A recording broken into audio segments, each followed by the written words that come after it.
Last spring, I decided to become that person who grows their own herbs. You know, the smug neighbor who casually hands you a sprig of basil and says, "Oh, this? Just something from my garden." I bought a starter kit and roped in my best friend Jess for moral support, mostly because she has the patience of a saint and I once killed a cactus by overwatering it. We spent a Saturday afternoon planting basil, mint, and parsley while Jess read the instructions and I googled what to do if your soil looks judgmental. Everything seemed perfectly normal, except for the little wooden plant markers that came with the kit.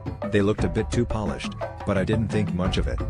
About a week later, Jess texted me, "Did you put up a sign in your garden that says 'Water me, I dare you'?" I thought she was messing with me, but sure enough, nestled between the basil leaves was a tiny sign with that exact phrase, written in impeccable handwriting. The next day, the mint plant had its own sign: "Sunlight? Overrated. Try Netflix." The parsley joined in with "Herb your enthusiasm." By the end of the week, my garden had more attitude than a reality show reunion, and I started getting knocks on the door from neighbors asking if they could come read the wisecracks in my backyard.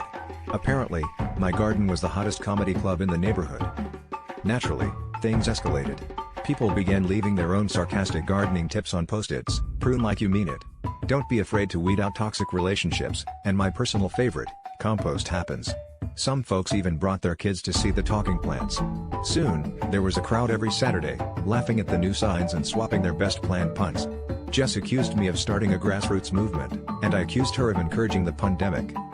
Last weekend, the local news showed up for an interview, and when the reporter asked me if I had any advice for aspiring gardeners, I just pointed to the newest sign in my time pot: "If you can't stand the heat, get out of the garden." Turns out, my herbs were more seasoned than I ever expected.